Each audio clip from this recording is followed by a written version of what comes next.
What's up, guys? BC coming at you with all the latest in the pro wrestling world. And we got to get right into it. A big story that developed late yesterday. The NBA has given Warner Discovery das Boot. The NBA has rejected the offer, the matching offer from Warner Discovery to carry the rights for the NBA. The NBA has decided to go with Amazon, NBC, and ESPN as a totality package worth $77 billion. Now, Warner Discovery is not happy. They're claiming that they matched the offer, they were given everything that the NBA was asking for, and the NBA still decided to say no, and quickly, I might add. So Warner Discovery is saying their mind was already made up. So we really didn't have any exclusive matching offer to present because they already knew they were giving us das Boot. So now Warner Discovery is taking NBA to court, straight up litigation. Warner Discovery is not happy. They hope they win this, and they hope they get their rights to NBA. So this is not over just because NBA has already given them das Boot. Now we go to litigation, and we're going to let the courts decide. But this is massive for AEW, obviously, because Warner Discovery has been holding back this new TV deal for Tony Khan's company because they were putting NBA first. They wanted to see how that shook out first. Then they can deal with AEW. That's why this has been dragging on for so long. And Tony Khan feels like they should be getting a lot more money in this new TV deal. Where AEW is like, you're lucky if we even give you a new TV deal. And that's why this is strung along for so long. Now, recently we heard a deal was put in place between Warner Discovery and AEW. They just have to cross some T's, dot some I's, finalize it. But that has not been confirmed. So, again, I feel the NBA contract with Warner Discovery was first and foremost. Now that they have lost that, at least for now, they could turn to AEW like a consolation prize, throw Tony Khan a few extra bucks just to keep at least AEW. Hope that all makes sense, guys. That's a huge story. If they got the NBA as part of this $77 billion package, AEW could have easily gotten das Boot from Warner Discovery. And I don't know where AEW shows up at that point. Because a lot of these channels, they're affiliated. You know, the CBSs are affiliated with a lot of the cable stations you see. NBC is affiliated with a lot of the cable stations you see, like USA, Sci-Fi, and so many others. I think they even have a partnership with Nickelodeon. I believe they own Nickelodeon. So, point is, you can't even get AEW on Nickelodeon. So, I don't know. It would have been huge. I mean, AEW, Tony Khan has said it so many times, this is the perfect fit. There really is no other place. So this is huge. If indeed NBA is going to win this case and they're able to stay with Amazon, NBC, and ESPN, then Warner Discovery doesn't have much to fall back on. Maybe some golf, maybe some tennis. I think they still have a hockey deal for a little part of the year. So AEW, that's 52 weeks a year. So it looks like, I don't know how much more they're actually going to get, especially if they're in the final stages of trying to cut something out. I don't think they're going to give Tony that much more because the ratings have not backed it up. And that's what AEW is looking at. Why are we giving you more money when your audience has been cut in half? And in many weeks recently, less than half of what you started with. You started with over 1.4. You've been struggling in the 6s. Thankfully, last week you got into the 7s. 700,000. That's not going to get Warner Discovery out of bed and excited to give Tony Khan more money. So anyway, guys, that's a massive story that broke out late yesterday. NBA has rejected Warner Discovery. Warner Discovery's not happy. They're going to go full litigation, try to take this to court and keep the NBA. If that's the case, then Tony Khan is once again back out with his sleeping bag on the street. Or he's going to have to accept a pedestrian deal. That's not going to be worth a lot more. So we'll see. Again, we were told last week that a deal was put in place already. They finally have come to a deal. They just have to dot those I's, cross those T's. But I have heard nothing confirmed by either party. And until that happens, I think it's ongoing. So we'll see, man. NBA rejects Warner Discovery. We'll see how it all pans out. Also, I want to keep this, we'll keep it with the litigation theme, right? The United States champion from World Wrestling Entertainment, Logan Paul. Logan Paul's Prime Hydration Company is facing another lawsuit. It was already facing litigation for supposedly having excessive amounts of caffeine in their product. Then more litigation as claims of dangerous levels of chemical substances was found in their product.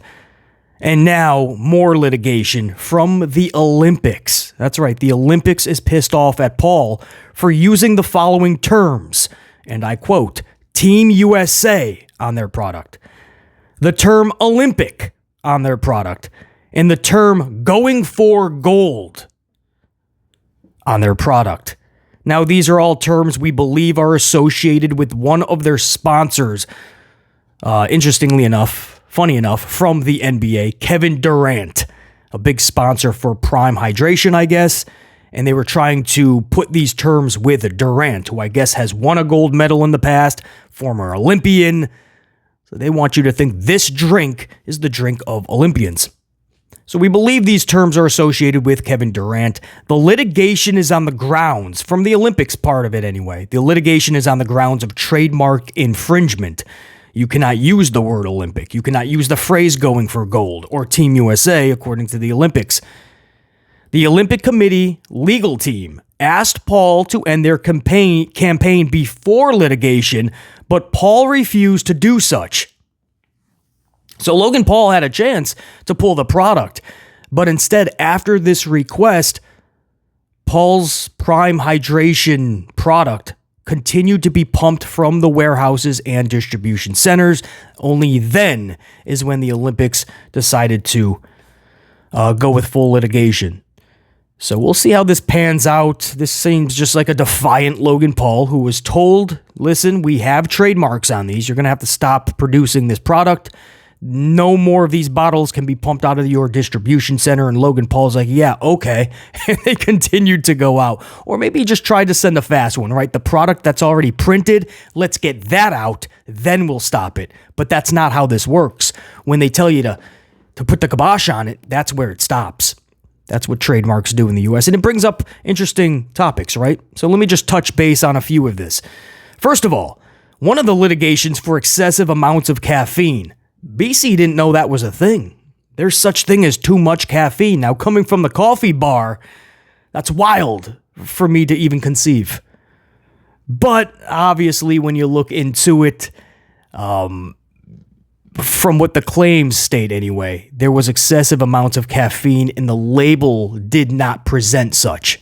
So that's an issue when the label says one thing and there's a ton of something, a substance like, caffeine, which affects people differently, obviously. BC will tell you, and I drink about a dozen coffees a day. That's not healthy, by the way. Don't do that. But BC drinks about a dozen coffees a day, and I can tell you, every coffee hits different, right? A Dunkin' Donut coffee hits differently than a Starbucks coffee, or a mom and pop shop, or a Tim Hortons, or you could put up for instance, Colombian coffee, or Vietnamese coffee, but let's just stick Colombian coffee. I'll be wired for the next 6 hours. I'll still continue to drink other coffees during that 6 hours, but a Colombian coffee, one coffee, will keep me wired for 6 hours. So it's very strong is what I'm saying. The caffeine, the beans, they hit different. So when you just have excessive levels of caffeine, whatever beans they're using, and your label is not presenting that, people can get screwed up from that. I mean, caffeine can give people extreme headaches. They can just feel off, nauseous, you name it. Caffeine is a powerful thing.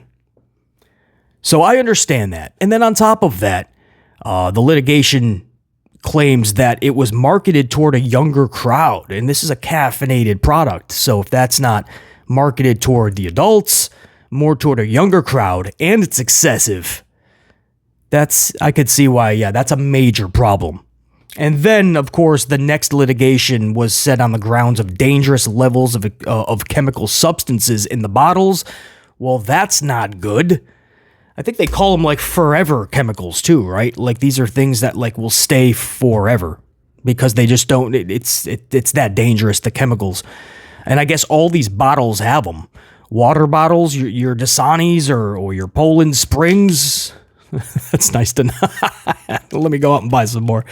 But I guess their Prime Hydrations company had even, like, what was the word? Dangerous levels of it. Like, even more so than the Coca-Cola brand or anything like that. So, and now the Olympics litigation. So, Logan Paul's legal team has their hands full.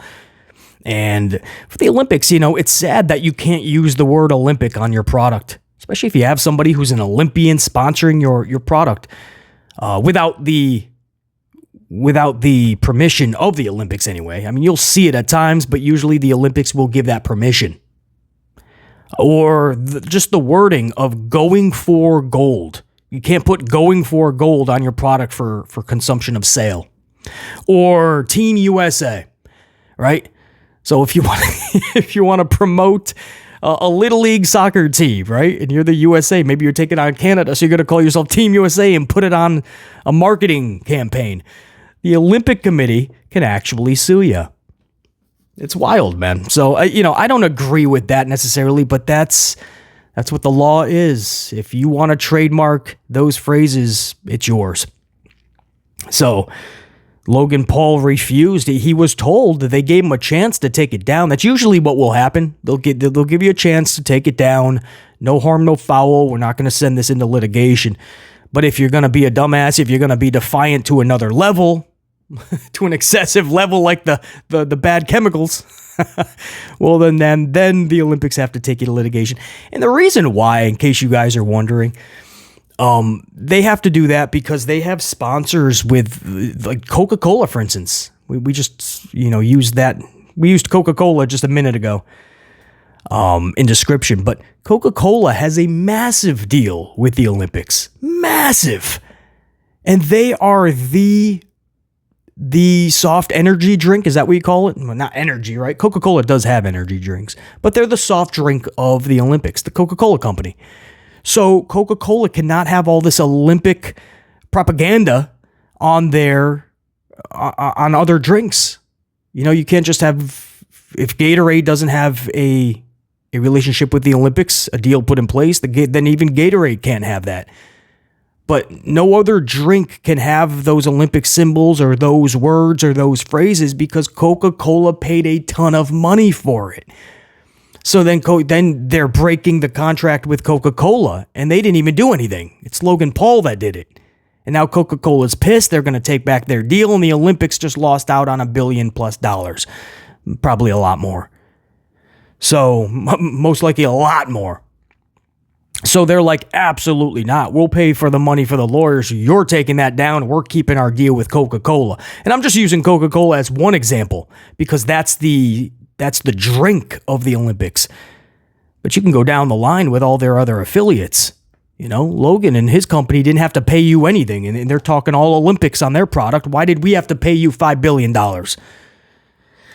Anyway, Logan Paul under some more intense litigation. Maybe he can join the NBA and we can just all get this done in one courtroom. Anyway, we wish the best to the United States champion. Hopefully it all gets worked out, man. But I tell you, this is not good publicity for his hydration drink company. Moving on, I'd like to talk some Damian Priest, so we just talked the United States champion. Let's talk about the world champion from World Wrestling Entertainment. Damian Priest says he did not forget to kick out at Money in the Bank. This is big. I've been waiting for Damien to say something on this subject. Damien says he did not forget to kick out at Money in the Bank, and there was nothing outside that was supposed to happen. So in other words, what he's telling you is no timing issue with the Drew McIntyre. That's what a lot of people thought, right? Oh, WWE Botch. It was Hunter Hearst Helmsley in production. McIntyre was supposed to come out, and that was supposed to break up the count. No, absolutely not. And it wasn't even... If anything, it was so delayed that it seems like it was rushed. That Hunter Hearst Helmsley had to bring McIntyre out early because the 3-count botch was so massive. And I think that's definitely what happened. Didn't look like McIntyre was even ready to come out. So Damian Priest says nothing outside of that match was supposed to happen. That is not the reason that the referee should have count 3. So no, there was no timing issues. But he also says he did not forget to kick out. He says, and I quote, "Something happened, but I'm okay." He says something happened in there. He goes on to elaborate and says the people that need to know knows what happened, but I'm okay. So dude was sent for a loop is what he's telling us, right? He didn't tell us that exactly, but isn't that what he's alluding to? Something happened. Those that need to know, but I'm okay. So I'm trying to think of everything without saying that you got your bell rung. Just say you got knocked out for a second, right? Or maybe you had a stinger, right? Your spine goes out a little bit and you can't even, you're absolutely like, you can't move for a second, right? That happened to Austin. Remember when he got dropped on his dome piece? He couldn't move he couldn't even get up at first to deliver the half-ass fruit roll-up to Owen Hart to win that IC title. Couldn't even do that. If you guys go back to that roll-up, it was the worst in business history because he could barely move. But they were so set back then on doing the finish, or at least getting the title to who they need to, that they let the match continue, and Stone Cold guy couldn't move half his body. He tried to roll up Owen. If you go back to that, Owen's just like laying there like, just count, hurry up. Austin only has like a hand on him, and Owen Hart is just like laying there trying to get pinned. So what happens? You get a stinger real quick, but after like 10, 15, 20, 30 seconds, you start to come to, you know? But he gave none of that detail. He didn't say he was knocked for a loop. He didn't say he had a stinger, nothing like that. He just says, those that need to know, but I am okay. Right? That's the only conclusion we can kind of go to is he got his bell rung for a moment. Because what else could have happened that would prevent him from kicking out at 3? Right? He didn't pee his pants. Because, well, he could have. But even if he peed his pants, he would still be able to kick out at 3, right? He would just be kicking out with his pants full of pee. And Seth probably wouldn't want to wrestle him too much after that. Maybe that's why the match ended thereafter. But I doubt that very much happened. I'm really thinking, guys. I'm really thinking that he got his bell rung. And I tried to go back and see where, but the Falcon Arrow didn't look like it was offbeat at all. Falcon Arrow, I went back a few moves beforehand. It didn't look at all like that happened. You know, the only thing I can kind of take it to is once the referee stopped his 3 count and Damien knew, oops, you know, I know I didn't kick, not by purpose, but I know I didn't kick out. Once he realized that, he says something to Seth and he kind of like tries to clench his right hand. He clenches his right hand almost like to get feeling in it. So that's what leads me to believe that maybe it was like one of those stinger type situations where you just lose your feeling for a moment. But if you guys go back, he says something to Seth and he like real quick, he just kind of gets that feeling in his hand. So anyway, we wish him the best. He says he's okay. He was off TV for like that first week, right? He didn't come in front of the crowd. And that's also, he didn't even go to the ring. And we know that's because of that botch. You know, people would be giving him a lot of, there would be some things being said. So they kept him in the back. So that was smart. So we waited off a week. Doctors gave him full clearance. It sounds like they gave him full clearance that night. So this doesn't sound serious at all. But whether he forgot to kick out or not, that was a massive, massive botch. Whether intentional or not, as long as he's okay, that's what matters. But wow, was that... It just tainted everything afterwards, and it was unfortunate because CM Punk was coming in. And you know, that was supposed to be really exciting, but everybody was like, whoa, that was... Dude, you got to count 3. Whether the dude's actually got his bell rung or not, or he just forgot, you still have to count 3 as the referee. That's why Vincent Kennedy McMahon used to have a rule. He said, if you don't kick out, you don't kick out. The referee has to count 3 because we have to have integrity with the finish. So it's the one thing that Vincent Kennedy, well, I can't say one thing, but it is one of those things where Vincent Kennedy McMahon actually did have the right way to look at it. Referee has to count 3. It's the one thing in the business you can't do is have your wrestler laying there. If it's not part of a storyline anyway, right? It's not like a crooked referee, a bad referee. The ref has to count 3. You can't just stop your count when the dude didn't move. So it's the one thing you can't do. It's the one thing that was done, and it's the one thing in that match. It's even being talked about more than CM Punk. CM Punk running and ruining the cash-in for Drew McIntyre. So at that point, why not just come out and say you got your bell rung? You were able to continue. You got cleared afterwards. You're still champion. You're about to rock out with Gunther at SummerSlam. That's a more badass story. You got your bell rang. And it lets people give you a little bit more slack. All right, it wasn't a straight up, like, intentional botch. Lights were on, nobody was home situation, right? The dude got his bell rung. But I don't know why you wouldn't just say that. So unless he actually says that, we really don't know. And no matter what, it's still intentional or not intentional. It is a massive botch that took away from that match and was one of the biggest talking points of that night, unfortunately. Anyway, we wish him the best. We're glad he is okay, but from what, nobody knows. That's all he said about it. Moving on, and this is interesting, this story. This is Pat Mac and WWE 2K controversy. Now, BC is not a big gamer, but there is this WWE 2K where afterwards, once it's already gone on sale, as time goes on, you can download characters to play as. I believe is how it works. So there's this new playable pack. It's the Pat Mac pack. It consists of Pat McAfee and his ESPN podcast co-host, AJ Hawk, former Green Bay Packer, by the way, Boston, Darius, and Ty. These are all playable characters in this 2K game. Downloadable. There you go. I don't even know. Back in the day, you got a Nintendo, you had some Mario, you tried to get Mario to the princess, and you called it a day. These days, once you buy the game, it's not even done. You wait a month, you get to download some more playable characters. It's a wild day and age. But anyway, you got this Pat Mac pack. Now, that's the controversy from the jump. A lot of fans, understandably, were upset. They felt like these individuals were taking away from actual wrestlers. Pat McAfee, okay, we can see that. But AJ Hawk, okay, he's a former football player, maybe. But Ty and Darius and Boston, a lot of fans are like, who are these people? So I can't play as some of these NXT guys because these co-hosts that we've never seen or heard of, that's who's taking the spots. Fans were understandably, I'm using the word understandably, because if I'm a gamer and I really want to get the whole roster and do some cool things, yeah, I don't think Darius, and I do know the Pat McAfee show. I know these characters. Cool dudes. I don't need to play them in a video game. But a lot of fans were upset. So Ty Schmidt really kind of put the volume up on this controversy. Ty Schmidt, one of the playable characters, one of Pat McAfee's co-hosts. Ty says the following on the Backlash.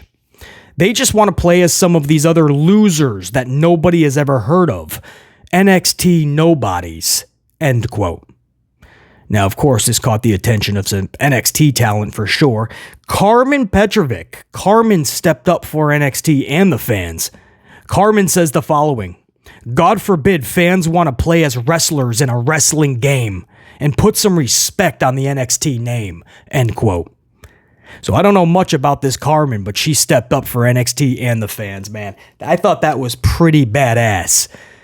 And of course, once Carmen spoke out on it, then it took on a whole nother life of its own. And now you have the fans kind of, it's a discussion now, right? Like, is it no harm, no foul? It's Pat and his boys.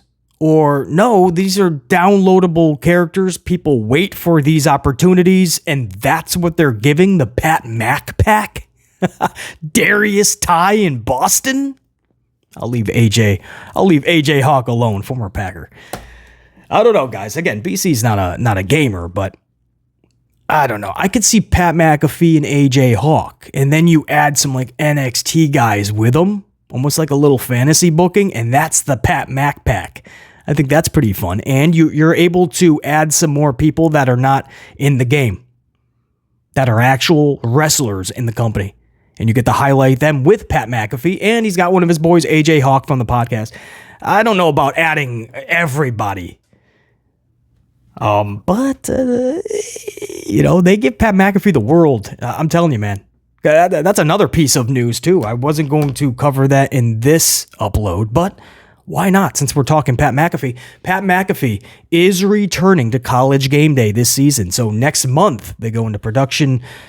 They have their production meetings, then they go right to College Game Day. That's going to affect his schedule with WWE, but not as much as Friday Night SmackDown. It's got to be one of the big reasons he went to Raw. See, Friday night, your show's ending at 10 o'clock, or depending on your time zone that they're in. And then he's got to catch that flight because College Game Day is literally the next morning. It's way too much. Dude's just got his family. He's got 10 different businesses rocking. He's got the podcast. Now he's got WWE. You throw on College Game Day. Friday Night SmackDown just became unmanageable to the point where he had to leave. Monday night, totally different. You get in your College Game Day, you get to go home for a day, you go to Monday night. Now, that's still a lot of travel. It's still excess baggage for Pat McAfee. So it's going to be interesting. It's most likely going to miss a lot of Monday nights, understandably. But they don't care. They'll structure that deal. They really, really love having Pat McAfee. They know the voice that he has just in entertainment now. And they know that having Pat McAfee brings a lot of credibility, and he's just really good friends with Michael Cole. Michael Cole runs that broadcast team, literally everybody. It's a whole little mini unit in WWE, guys. People don't realize that. Booker T, Vic Joseph, the new guy they just hired from ESPN, Tessitore, and everybody, man. The Jerry Lawlers, whenever he did come back, that was all Michael Cole. Well, Jerry Lawler was kind of already out, though, man. I'm going back to the Jim Ross days. Anyway, everybody is underneath Michael Cole, so he does the hiring. He makes sure that you're where he needs you to be. And Pat McAfee, that's a job for life. So yeah, they're going to give him his co-host. They'll give him downloadable playable characters. They'll probably be upfront playable characters in the next 2K. Anyway, interesting. But Pat McAfee is going back to College Game Day. That is going to affect his schedule with WWE, but not as much as SmackDown. We'll end it with TK. This is interesting because this is kind of like you said one thing and then it's the other. So Tony Khan was asked if he would ever be into a super show with the WWE and AEW coming together to do a card. And Tony Khan says, this was a quote, "I would love to have a super show with WWE. That would be great." He goes on to say that the way the pro wrestling business is constructed, it would just be difficult to do. And he is right about that, right? It's extremely difficult because each of these companies has broadcast partners. So if you have a card for weekly television, well, who's getting it? Is it USA? Is it Netflix? Or is it going to be TBS or TNT? Right, or are you going to try to work out a deal where all of the channels can broadcast it? And Netflix is probably going to have an issue with that because they're not on cable. So, and if it's a PLE or PPV, well, WWE, obviously, Peacock is going to want that exclusively. Well, AEW doesn't do that. They have their own avenues. So it's extremely difficult. And that's just the broadcast part of it. So he's right on that. But that's not really the conversation that got people talking with this answer from Tony Khan saying it would be great. I would love to do that. It's the fact that just a few weeks ago, he called WWE the Harvey Weinstein of pro wrestling. That's not exactly a compliment, obviously. You called them the Harvey Weinstein of pro wrestling, but then you want to work with them. So which is it? Or was that supposed to be a compliment when Tony Khan said they're the Weinstein of pro wrestling? That's his boy. Right? That's a compliment. And, man, I would really like to work with the World Weinstein Entertainment. I don't know, but that got a lot of people thinking, like, that's a nice answer that you're at least up for it. So if WWE is ever up for it, then we can at least talk about it. But you can't go and say things like they're the Harvey Weinstein of pro wrestling and then say, I want to work with them, though. Because it's two totally different sides of the fence. Anyway, that's what I got for you guys, man. If you're interested in the ratings, Monday Night Raw pulled a 1-7 semod. So they had a 1-6 last week, 1-7. So it's at least they went up. It's just not by a lot. And when you're this close to SummerSlam, the second biggest event in the calendar year, a 1-7 semod up against no real competition, especially 0 football, and you're pulling in a 1-7. Again, I'll say it again. Hunter Hearst Helmsley is bringing in some of the worst numbers in WWE history. So that's an issue. He's losing a lot of the audience. They're confused, or they just don't think it's good television. There's 1 or 2 things, 3 things maybe on a Monday night you can go, all right, that was feasible. Liv Morgan popping that booty. But most of it, they're just saying no thank you. And that's why you're seeing 1-6s and 1-7s with no football, no real competition. It's rough. It's rough for Hunter Hearst Helmsley. He's got to put together a complete, in totality, good show. Top to bottom. And then you have NXT. They pulled 633,000 viewers. That was up from last week, 610.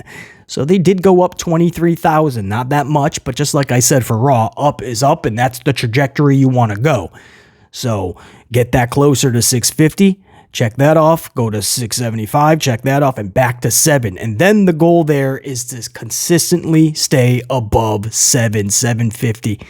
Get that 750,000, stay right there with the Dynamite, and put yourself on that next level. And for Dynamite, I do not have a rating for them. I didn't even catch any part of Dynamite, not even a moment yet. So I still have to find out what unfolded with the Dynamite. By the time I do that, the rating will probably come in. So I'll have that on the next upload for sure. Until next time, and there will be that next time, that's all the news in the pro wrestling world as of this recording. Top guys, we are out. BC and the unit saying check. You smash those ups, by the way. Get them ups up. Up the ups. Yes. Let BC know you are fully amplified. But it also helps out that algorithm. All right, guys. For now, check you.